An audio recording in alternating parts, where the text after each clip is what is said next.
Assalamu alaikum. Hurmatly mekendişlerim. Allah Teala bizge gözünü veripdir, dilde veripdir. Göz menen dilden çıkarıldagı bizge bir takdırды veripdir. Bir жерден havasından dem alıp, bir жерден susun içip, bir жерден damın tatып, bir mekende türülüp, bir toprağa indik kan tamıp, mekendeş bulduk kandı. Mekendен kандай ayıp, başka jer genen durup, bir üçülgelet belki tabutlar durup, mekende gene jer tappaysın. Senin kavlalar jerde koşul, geçirir jerde koşul, geçsen sağınıp tutar jerde koşul. Bir okuyasın şurada. Kıtaylı bir kırgız, qayсы bir sebepler menen çegaranı buzub öldü, Sırtın Sibir tarafından sürgünge aydılgan eken. Endi sürgün degen sürgün, lager degen lager, kıynalıp, günlügü, tamakta, özünün erişimde yaşap yürüdü. Alар менен кошо башкулуктар бар, Корейлер да бар экен. Bir күнү карасак, Корейлер ошо түрмөнүн ичинде деле баарын топтоп, анча-мынча ортосуна суу коюп, бөлгөн андарды коюп, байрамда отуруп жатты. Эмне болду десе, бүгүн Ким Ир Сендин туулган күнү деп койду. Ким Ир Сен ал мезгилде билесиздер, Түндүк Кореянын негиздөөчүсү айтыптыр. Аны силерге эмне тиешеси бар, силер Россиялык корейсиңер деп айткан экен. Бирок биз корейбиз.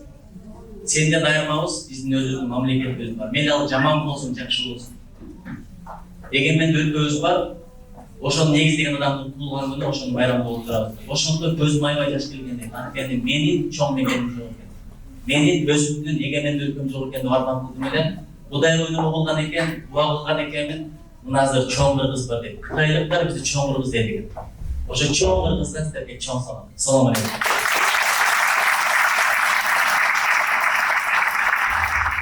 Burada savaşa geçip kalganda миң жыл тонуп калат.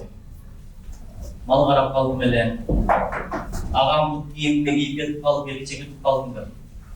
Бүгүн мындай шултайдан ойлогон жок эле, мен алып келаткан бала полиция кызга түшүп калды. Полиция бизди токтотту, жашынакай эле кыз экен, Кудай кашып кыз кое берет керек десе кое бербей койду. Аябай эле англисче арам үйрөнүп тур. I'm very sorry, you were very in a hurry. So many people are waiting for us. Dese dele, okay, I can understand. Devlet koyuyor koydu. Çoğunlukla ekinci maçta var akbele kaldı.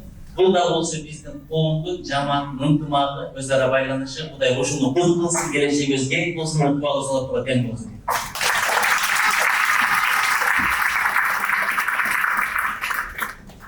Eğer de şükür kılsan Allah'ınla bergen жақсылығын koyup verir. Eğer de şükür kılmasan bergen жақсылығını da alıp verir. Şükür kılap desen, çıldo sebep doldur, çeği çok. Bir gözlü kanca şükür etiş gerek. Kanca adamlar var, görülgönden başlap görgön emez. Bir çıkartmakta okmal ayrı tasirlen geldim. Mağa dedi ayışat deydi, balam özüm okşaş da aytat deydi. Asman kök, bugün bulut çok da aytat. Bulut eken bilmem, yok kanda eken bilmem, gerek olsa özümün balamın ön görgön emez. Görülgönden başlap özüm görgön emez. Gözlü görüp durganda şükür aytaldı. Tildi söylep durganda, basıp durganına, andan keyin mekendişlerдің barығına, бүгін бастардың жүректерін бірігіп тұрғанда чоң шүкірлерді айталы.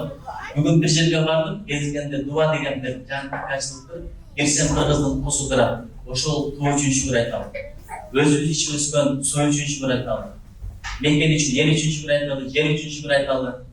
Аманчылык, тынччылык үчүн шүкүр айталы. Кудайым колдосун, коркосун, чоң рахмат сиздерге. Ким эгерде адам рахмат айтпаса, Аллахга да рахмат айтпайт экен. Бүгүн мени башкы консул өзү тосуп алды. Бердалы, Жолдубай деген мекенистерибиз косуп алды. Андан кийин US, KG деген бир подкаст бар экен, бул жака барып интервью берди. Өмүрбек деген жигит атайын видео материалдар даярдап жүрдү. Машина менен капсыздыгыңыздар. Эмне үчүн дегенде, тегибиз бир, каныбыз бир, жаныбыз бир. Биз баардыгыбыз чабан сыяктуу жашайт экенбиз. Чабан качан карасаң, жок бизде жүргөндөй болот. Чындап жок бизде океанды аржаны кетет экенбиз, жок биздер тоого түзгө кетет экенбиз. Бүгүн мен дагы бир жок биздеп келдим, ал менин туугандарым. Тууганчылык бул чоң бакыт, чоң дөлөт. Хадистерде да айтылган, рызкың кенен болсун десең, Ömür uzun bolsun desең, денсаулығың чың болsun desең, туғандармен жақсы мамиле кыл. Туғандарым сіздерді көргеніме аябай қуаныштамын. Шыншалық қуаныштамын.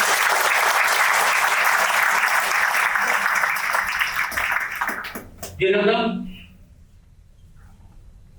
екі қыз екі жаққа берmiş. Апа деген апа. Kızlarım bергенден кейін дағы тынч отыра албай бір күні бүйірсін жөнөтүп ушул заманда, берки заманда бар алып берчи, тынч берген, аман берген, азыр флеш жок, анда интернет жок. Анан жөө жыландап бара деген буржунун астып алып, апасы отуруп берген курутун майын көтөрүп алып. Биринчи кызы кимге дейт дебесиздер? Дыйканга дейт. Экинчи кызы Набайчыга дейт.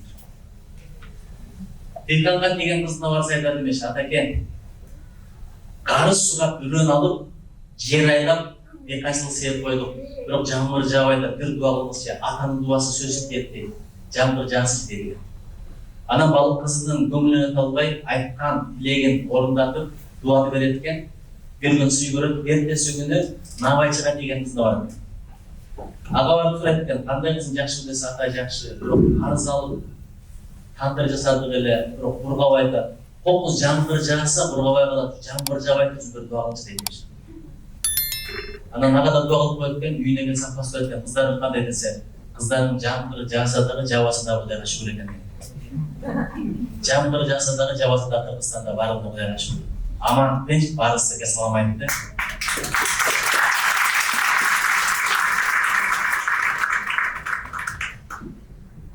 Bu dünyada kızıklar mesela vardı bulup görüyoruz. Böyle bizneske kızıklar, biznesini bulup görüyoruz. Bankrot olsa da. Böyle süyüp kalan. Daha böyle var yıkançlıklar kızıklar, daha böyle var sodalar kızıklar. Bir an ersende adam kızıklar nesesi bulup görüyoruz. İçindeki kızlar orada betleri boyup görüyoruz. Yani apalarını görüyorlar. Biro baştan aylanıp barıp söz olmazlıklar olma. Bildiğini kontrol kılamışlar ki bir an nerseni kontrol etken, bölüp beraber etken. Biro hoşum nerseni esney dursun, adam geçirimde olur eken, barga şükür kılarken, ar bir günde animet eken, uaqtısını turabaylar. Çında var ölümüz degen söz turamaz, men ölüm degen sözü açacağım söyleyip göstereyim. Çın aytам. Akılda ölüm doyluğa жүрөт. Ölüm doyluğan adamın жүрөgү таза olur. Erten üstünde getiriyoruz, ötüyoruz. Arkamızdan kандай iz kalar, sırtımlar çoğuşar. İz kaldırmagan nerse bu, eşlik kılmagan adam. İkincisi, süzüp etken balık arkasına iz kalıp etken, uçup etken koşur. Men tileytirim, arkamızdan kaldan yaxşı iz kalsın. Şimdi beyişken ne özmenden barabız?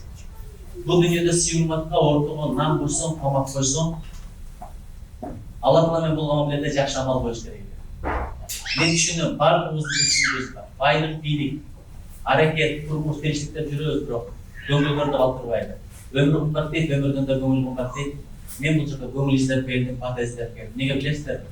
Кимдин батасы дейт? Аталар келип атат, атанын балага берген батасы сөз дейт.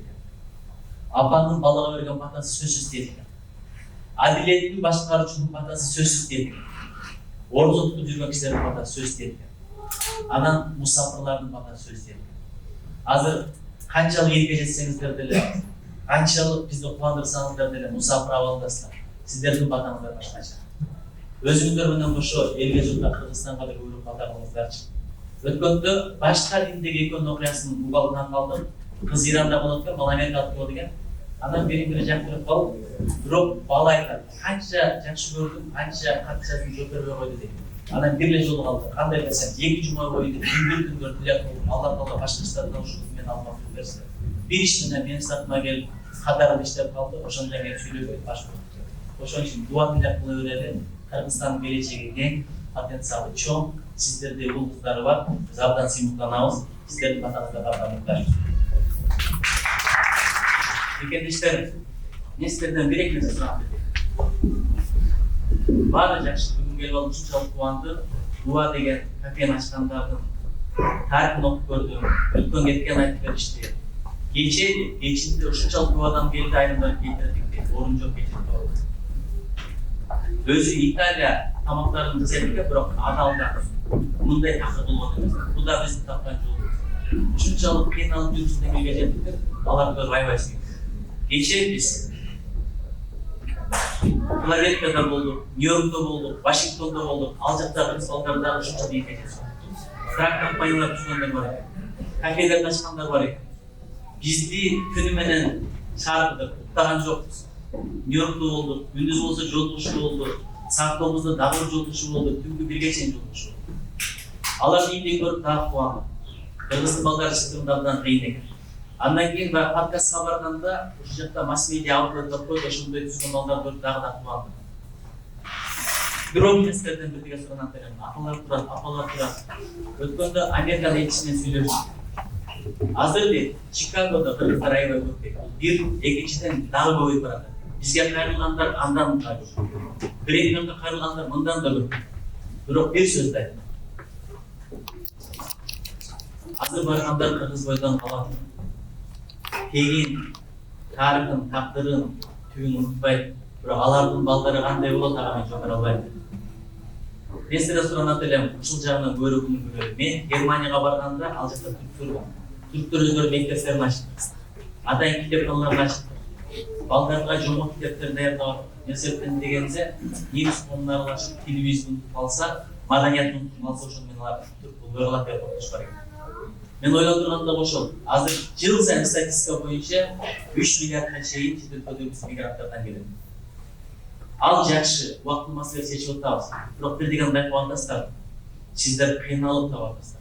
Көпчүлүк ойлойт, Америкага барды, барар менен асмандан доллар жайып, ошол эле чакага тосуп алып Кыргызстанга жөнөтүп атат.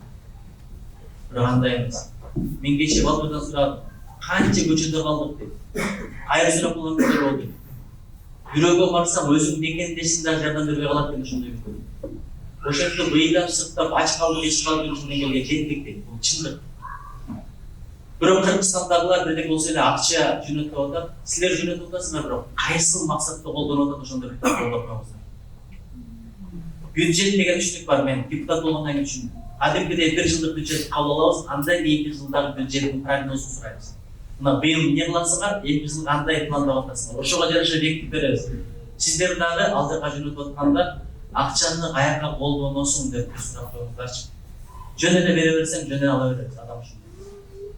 Жөн эле алгандан кийин оңой келген акча оңой кетет. Сайдыкы сайга, сунуку суга деп кыргыз бекер айтпайт.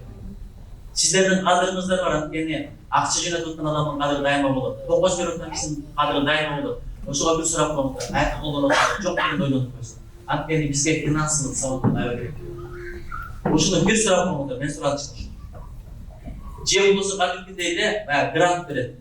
Өткөндө бир Корея агай мени машыктырат фитнес боюнча. 90-жылдары дейт, аябай байып кетип, бирок бателе банкрот болуп калды. Анткени тапкан марамдан болчу кыйраттан жок. Ошондо эне ушунчалык бай болчу, болгону $20,000 сурадым. Мага бербей койду. Ушунчалык таарым деди. Таарыганда айтты деп, ага, мен сени жакшы көрөм, бирок сенин башыңа чатыр жүрөт. Баштарың туман, баштарыңда чырмоо. Ошолорду үйрөнүп ал, анан акча берем деди. Анткени башында эмне болсо акчага деле ошондой эле багат эмес. Кайдан алганды билбей, кайдан кетиргенди билбей, бүгүн алма дагы келесиз деп. Аябай таарым деп. Ошондон баштап ойлоно баштадым, аяк издедим, бул жакты издедим, акыры фитнес менен машыга баштадым. Залга келгенде оюм тазарды дейт. Анан бир күнү ой келди дейт. 2 жыл машыктыргандан кийин балдарды Москвага барып окуп келейин. Ал жакта фитнес боюнча чоң адистер бар деп. Ошондо бир тууганыма кайра чалдым дейт. Акча керек, эмнеге Москвага окуп келем десе. Мындай план болсо, канча болсо мен акча берем деп. Чөнтөгүмө де $4,000 салды. Москвада бир квартираны тапты, холодильникти толтурду, бир айда ушуга дайындап койду. Эми мындан ары сага акча берсем болот деп айтты. Ошентип сиздер жок дегенде бир планды сурап туруп акча берсеңиздер, бизде жалаң көй топтоо керек болот. Чын адамдын эң жаман мүнөзү эмне? Ашказан. Ашказан деген эмне? Бир нерсени убактылуу чүрөсүн, андан ары аракеттерин билесиздер, биздин акча ошого кетет. Кайсы өлкөнүгө инвестор өлкөнүгө инвестиция кылганды билбей сайын акча жөнөтүп талага кетип калат, суга кетип калат. Ушул нерсени чогуу чара кылабыз. Кылабыз мындай берсем, бирибизге жардам берели, өзүбүзгө жардам бербесек башка эч ким жардам бербейт. Биринчи суранычым ошол. Экинчиси, бүгүн мага бир айтып берип атат. Өткөндө балдарыма кыргыз тилинде жома окуп берсем дейт. Менден сурады дейт. Ата акпен деген эмне деп сурады. Буга чейин Мауrini билишет, билем. Настя деген каарман бар, аны билишет, билем. Лупагари деген каршылык биз билет элек. Чебурашканы билет элек, бирок өзүбүздүн каарманды унутуп баратат. Ошого кыргыз жомоктор балдар окуп турса, бала деген ушундай болот деп сурап турат. Altıга Kırgızстанда мен өткөндө кызыма жомогуп берсем, кызым сурады, апа, ата нөшөр деген эмне dedi. Катуу жаган жамгыр десем түшүнгөн жок, ливия десем түшүндүм. Ошого балдардын тилин сактап алсак, элди сактай албайт экенбиз. Азыр тилди маданиятты жоготкон деген сөз бул маданий геноцид деген сөз. Азыр билесиздер, Кыргызстанды сагынып атасыздар, кымызды сагынып атасыздар, буйпакты сагынып атасыздар, чүгөңдү сагынбайсыздар. Дегенде айтып атам буларды. Сенде бар ғой. Көрдүк. Зорсуктан бери. Сагынып атасыздар, элди журтты, Кыргыздын абасын суусун сагынып атасыздар. Бирок Гитлер тамга жер деген ошол. Американын өзүнүн закону боюнча, эгерде Американын жараны чет өлкөдө көрүлө турган болсо, Американ президент болот. Мында чоң бир маани бар. Азыр сиздер сагынган менен балдар бул жакта төрөлдү, бул жактын суусун ичти, бул жактын абасынан дем алып атат, бул жактын маданиятын көрүп атат, бул жактын касиеттерин көрүп атат. Бир күн айтат, my ancestor came from Pakistan. But I'm American, bул деле туура. Бурсат to go back to say, oh, I don't think so, the production. Анан бул жакта билесиздер, үйлөнгөндүгүнө тийгенден кийин ошо мен азыр келипсиз, ичиңи жок болуп кетпейби, чындап эле ойлоном. Эгерде жакшы балдар, жакшы кыздар чыкса, жакка бири менен бирин таанышып иши элди сактап калыш керек. Бирок кыргыз тилин үйрөнүп сактап калыш бул биздин мойнубузда. Башка эч ким милдет эмес. Орустун дагы, Япондун да милдети эмес, Кытайдын дагы эмес. Кыргызды канткени, маданиятты, тилди Алла Таала бизге аманат кылып берген. Сактай турган биз ошол суранат эле балдарга кыргыз тилин үйрөтүүбүздө чоң сураныч болуш керек. Үчүнчү, өткөндө бир трак айдаган бирөө тагдырын бирөөгө айтып берди. Ушунчалык кыйын иш турбай трак айдап. Өзү 11 саат иштеш керек экен, бирок кыргыздар ушунчалык эртүү болот деп 18 саатка чейин иштешет экен. Бирок муну айтпай эле коюш керек экен. Ошентип жүрүп кыйналып акча таап келсе, үйдө балдары ит келдиби, куш келдиби деген мамиле. Ушунчалык кыйналып акча таап аткан иши жок. Ошон үчүн атанын кадыры болбойт. Негизи мен сага акча таап атам деген бул милдеттүү болуп калат. Бул да балага кат өтөйт. Ошонун жолу кандай? Бир жолу бир миллионердин кызы кафеге кирет. Америкада билесиздер, ким деген бар, туурабы? Чиевый деген бар. Чыгып баратканда $100 бердир. Жөле чиевый деп. Арада бир өткөндөн кийин ошол эле ашканага, ошол эле кафеге, ресторанга миллионер өзү кирет. Өзү кирген экен, баягы тейлеп аткан официант сүйдүптүр. Кызы келип $100 таштап кетип, бүгүн Кудай кылса, жок дегенде $5 алды. Анан миллионер ичиптир дагы чыгып баратып $1 таштапчы. Анан таң калат. Суроо берсең болобу? Can I ask question? Okay, can I ask? Өткөндө кызым келген, чейвиге $100 таштап кеткен, бирок сен миллионерсиң. Мунун атасы болуп атпайсың, бирок биял бай $1 таштап баратасың го десе. Мунун сөөгү жетпейт менен, кандай десе. Биринчиден деген экен. Ал миллионердин кызы. А мен жетиммин деген. Ошол нерсени балдарга түшүндүрүш керек. Болбосо атанын кадырын, апанын кадырын билбей калат. Мен Америкада окугам, бул жакта boyfriend, girlfriend деген түшүнүк бар. Кыргыз никеге аябай ыйык. Ушул жагынан да балдарга туура тарбия керек. Анткени бул сөз уят жок. Бирөөнүн кызына кыянат кылсаң, сенин да кызың бар экенин унутма. Бирөөнүн эжесине кыянат кылсаң, сенин да эжең бар экенин. Бирөө убакытта келип Пайгамбар Алейхиссалам айткан дейт, мен баардык нерсени кылайын, намаз окуйын, зекет берейин, садака берейин, таква болоюн, бирок бир нерсе ушундай мамилеге уруксат бер дегенде шашып өтүп турат. Апаң барбы, бар, эжең барбы, бар. Бар болсо ушул ишти нема ойлош калат берди. Тайжең барбы, кызың барбы, карындашың барбы деп акыр ушунда түшүнбөйт. Ошон үчүн мен суранат элем, ушул жактан абдан тарат экен. Өз эркек киши ушул багытта туура эмес сүйлөп турган болсо, бул дүйнөдөгү эле жазыла баштайт. Биринчиден жүзүнүн нуру сулуу кетип калат. Мейли эркек болсун, мейли аял болсун. Түшүнөсүздөр, эмне үчүн айтып атам. Экинчиси өмүрү кыска болот. Үчүнчү ар түрдүү оорулардын эшиги ачылат экен, төртүнчү кедейликтин эшиги ачылат. Ошон үчүн балдарга такыбачылык, ак нике менен гана мамиле кылышка туура багыт тарбия бериш өтө маанилүү. мен de бул жакта окуп жүргөнмүн. Ошол мезгилде аябай таң калгам. Ой менен жол менен биздеги анча жер нерсе ушул жагынан дагы туура тарбиялык сыйкеттер деп бар. Анан саясат боюнча айта турган болсок, көрүп атасыздар, билип атасыздар. Өткөндө Нарынга баратсам, ошол жакта Сарыбулак деген жер бар, билесиздер, балык жеген. Балык жеп чыгып барасам, аркамдан бирөө сүйлөп атат. Депутат көрсө эле жиңим келе берет.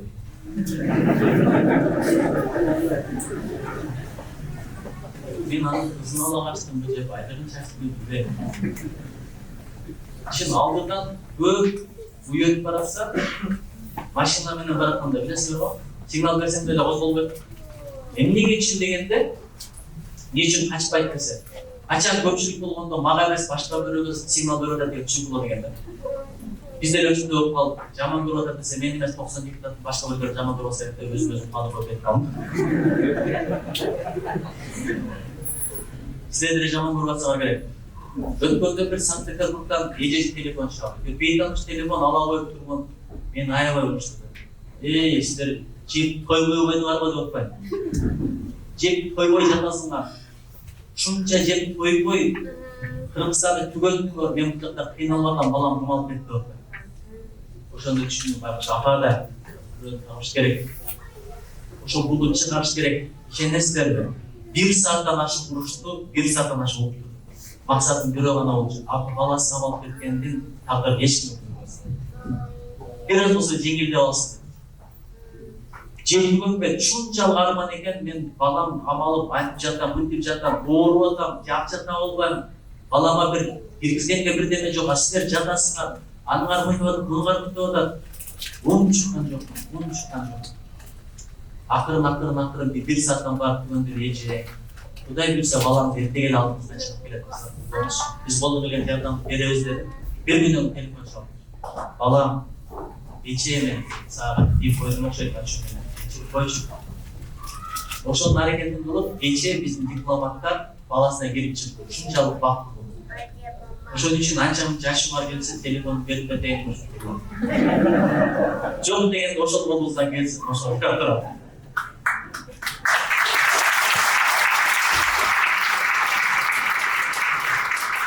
Кыргыздын бул сөздөрү бар. Кулак менен бук деп, мээ менен түшүн, жүрөк менен этикат кыл, денең менен амал кыл деген бар. Чын, депутат болуш деле оңой нерсе эмес. Анткени бирөө өзгөчө биздин ушул сыпат бар. Чоң ажык айтты. Кокус чалым жыгылып калса, өзүн күнөөлөбөйт, тепкичти күнөөлөйт. Кокус тепкич жок болсо депутаттар күнөөлөйт. Ушул жерде оңдоп койсо деле депутаттар. Анан мен деле бактылуумун. Депутат болгондон бери жаман комментарий жазгандар аябай көп. Өткөндө бир футбол айтып атат. Аябай жакшы көрүп экен, Саюздук деген жигит атайын барып көрүп келди. Эди өзүнүн кулундарын өзү колдоп коюшу керек. Анан комментарийлер түзүмдө дейт. Ким мени мактаса комментарийде дейт, ага рахмат дейт, жакшы деп мактап атат. Бул бир. Сындагандарга да рахмат. Алар деле мындай сындап атат дейт, оңосун. Анан анча-анча кеңештергендерге аларга да рахмат дейт. Көрүүчүлөр, эмне сөйлөп атасыңар?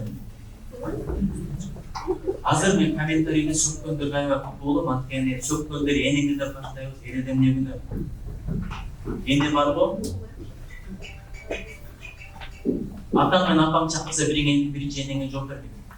Экинчи дагы энеңе жооп бер деген. Үчүнчү энеңе жооп бер, андан кийин атаңа жооп бер деген. Биринчи энеңдин батасын ал, экинчи энеңдин батасын ал, үчүнчү энеңдин батасын ал, андан кийин атаңдын батасын ал деген. Бул деген атаңды сыйлап, энени сыйла деген сөз эмес. Эненин акысы чоң. Биринчиден боюнду көтөргөн аябай кыйын экен, туурабы? Кудайга шүгүр эркек болуп калганга мен аны билбей билимде. Чын, баланы бойду көтөргөн ушунчалык кыйын. Ичиң өтүп кетсе канча болосуң, ашты жеп алсаң канча болосуң, бирок ичинде дагы бир адам пайда болуп атат. Ошону көтөргөн мезгилде жакшы көрүп жүргөн өзү жаман көрүп. Жакшы көргөн жигитин жытай албай калат, жакшы көргөн тамагын жей албай калат. Ошол үчүн апанын бир даражасы тийим. Экинчи, эмизген үчүн. Süt emizgen, elesетip көп, жегеніңді де бияқтан бірөз қағым сұрып içip атсың. Şimdi таң қалыштың, бір самақтарды жейсің, қызың қаменен уақытын байланат, ошол да проблема. Андан кейін үчүнчү болуда көтөрөткөн, борунда көтөрөткөн, жолунда көтөрөткөн, өңкө жүрөгүндө көтөрөткөн. Азыр ушул жака кеттим. Meni ойлоп уктай албатан бир апам болсо керек. Ден апам болсо керек. Бир жолу Токтогул районунда ушундай окуя болду, кыштын күнү болчу. Билесиздер да Ала берип. Ошол жерге келгенде бир иш чарам менен кеткен апам телефон чалып калды. Балам, катуу кар жаап атат. Токтогулда эле калып калыпсыз деп. Анан апа келди. Жакшы айдоочулар экен. Күн сайын Токтогулдан каттайт экен. Сылап болсоңуз. Булар мага гарантия берип атат. Машиналарыңыз укмуш. Ушуну менен танкадай машиналар экен. Чыгып кетип апа дедим. Ошол болду, телефонду өчүрдүм, уктап калып турмун. Эми кайгалактай жай барат эмес. Жай барат эмес. Ошентип отуруп, сасынуудан өткөндө телефонду жандырсам, апам деп 40-50 жол чалды. Андан кийин садаган болоюн май. Бир минуттун музык койчу. Бир телефонду жандырып койчу балам, неге жооп бербей атасың? Мен уктап келатам, апам болсо телефонго жооп бербегенден таптар жазылып болуп түнү окуя алат. Ошон үчүн unconditional love деген түшүнүк бар. Шарты жок сүйүү, шарты жок сүйүүгө бир апа болот. Аялдар деле сүйөт, бирок ичинен шарт менен. Шубал жүргөндө жакшыраак сүйөт. Ресторанга барып келгенде да жакшыраак сүйөт. Эки-үч сүйлөбөй койсоң сүйүү жоголуп кетет. Бирок апа сүйлөбөсүң деле, булдуңдасаң деле, тултуңдасаң деле, эчтеке бербесең деле сүйө берет экен. Ошон үчүн энеңди деп сөгүшпөй эле коёбуз. Эне деп сөккөн сайын энеге болгон сүйүү аркылуу. Бул бир. Экинчиден, эне разы болбой сайын бала эч качан бейишке түшпөйт. Бул деген сөз атанын орду жок деген сөз эмес. Бейишимдер таманасында болсо, ата бейиште ордун кайшыйт. Биз апанын көз жашын көрөбүз, анткени апа алдында көтөрөт экен, бирок атанын көз жашын көрбөйбүз. Анткени ата жолунда көтөрөт. Сага көз жашын көрсөтпөйт. Бир атанын окуясы болуп ушунчалык таасирленген. Ичинде келген курсак ач, эшикте суу, жылуу үй алдында турат, кире албайт. Улам басып, бир саат өтөт, 2 саат өтөт, свет жанат. Ошентип отуруп 2 саат 11-12-де свет өчкөндө акырын бир бала көчөгөнө жатат экен. Эмне билесиңер? Эртең менен кетип атканда баласы ода өтүп калат. Балам кечинен сага чана алып келди. Бирок чөнтөгүндө акчасы жок, чана сатып алып келе албайт. Балам мени күтүп отурат. Азыр кирсем, чана кайда десе, кайсы бетим менен балам бетин карайын деп ошентип отурат. Ошон үчүн аталардын, апалардын каргышына калбайлы. Мен акырын сөздүн аягына чыгып келатам. Билесиздерби? Бир адам илгерки заманда шаарга келсе, үйдүн ичинде чоргодон суу чыгып атат экен. Анан таң калат. Эмнесе чорго дейт? Шу бере чыга берет. Каяктан десе базардан алып. Базарга барып чорго турат, ошолдон бирди сатып алат дагы үйүнө келип элди чакырат. Ой, келгиле, мен мындан ары тээти болуп барып суу алып келбейм. Үйүмдө эле суу чыгат деп туруп, ордон туруп караса жок суу. Бияка бурат, элдин баары эле суу деп басып кетет экен. Анан кайра шаарга келип айтты. Эми меникиде чыкпай койду го десе, артын элесе ордон туруп айтсам чыкпай койду. Ошондо айткан экен. Ел чоргодо эмес, ел чоргодон уланып барган башакта. Ошо башакка күтүп уланбай сайын суу келбейт деген. Анын сыңарындай ким болсок дагы биз тегибиз төбөбүздүн кыргыз экенин унутпайлы. Миң күндө билет, бирок кыргыз экенин унутпайлы. Миң адабиятты окуйт, бирок анасыбызды унутпайлы. Чыңгызды унутпайлы. Элди журт адамзатты унутпайлы. Биздин тилибиз укмуш экен. Учан тала деген сөзү менен жакындап түшүндүм. Аталар учан тала деген сөз бар экен. Акшумкар деген чегеден. Чегеден деген мурда билбейт элем. Көрсө ушундай бир түшүнүктөр бар экен. Эпадам деген сөз бар экен. Укмуш сөздөр бар экен. Ошон үчүн тилибиз үйрөнө жүрөлү. Кудай колдосун, коргосун, жолдосун. Чикаго. Бул жакта эле Пакистан болуп калды. Азыр кыргыздын тамагын жеп келдим. Аман эсен келип алдым. Жакшы эле чыктымбы? Кызмат кылам деп атып, мен шастырып койдум окшойт. Сенен да кезип сурап коеюн. Ошо полицейский кетишпөйүн жигит ушунчу.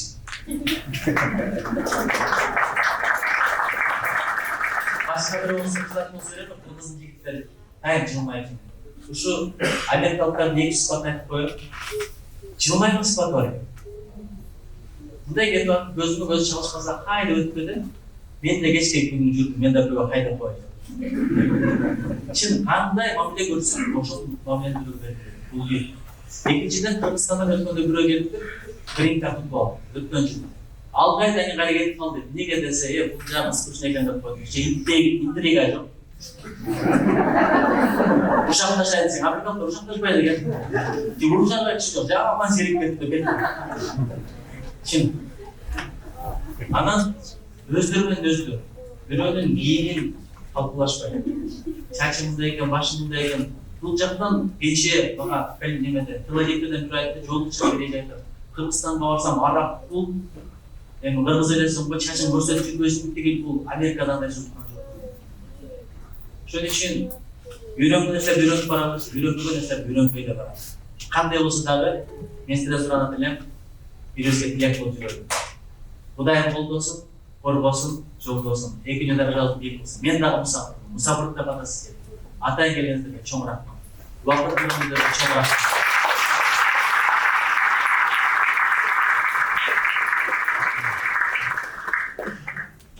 Анан суунун такысы бөлүнүп чыгып билесиздер да бар. Тоонундан кийин күздүн дайнасы эки бөлөк болот экен да. Биз тоонун суун ичкенбиз деген сөз бекер эмес экен. Ышкан суу болот экен да. Суу деген суу, ошон үчүн таза суу ичкен деген сөз такыр башкача. Ошол жерде бир тамчы суу мындай, билесиздер го, кыштап чачырап учуп жөнөп. Учуп жөнөгөн экен, анан улам учуп барап айтып коюпмуш ошол тоонун суусунан учуп чыккан баягы ыпыр сууларды коюп койгондай. Ошондой экен, анан мен тазамын.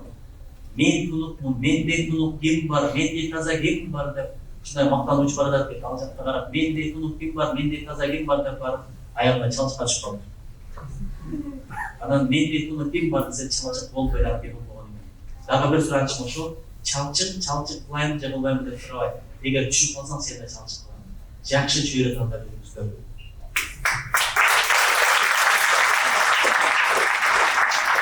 Çok kişiler çöresini tanıdaydı, bırak yaş ballar çöre tanıdığını bilmeyip, yaş ballar çöresini koşa tanıdaşı gerekti. Nesebden degende, büröğün aklı var dedi, bırak balağın da andı dedi. Büröğün aklısa hani gemişliğini görüp alıp, başka büröğü uşakta bayda bul da günü. Havalı etmesin, bul da günü. Balağın gemişliğini görüp alsan hani yaşlar etmesin onu ediniz. Oşun için balgarda andıp, çöresini karap yürüyor. Erten bir suyunu, girlfriend, boyfriend is my right. You don't have a right to do. Кыргыз бөдөнү калалы. Эң аягында айтканым ушул. Бул жакта билем балдар бул аябай күчтүү. Баланы эчтеке дей албайсың. Биз бала мындай баштап кой дегенбиз, алда тура эмес. Баланы күч менен тарбияласаң, бала күч менен багыттап койду. Бандиттер ошондон чыгат.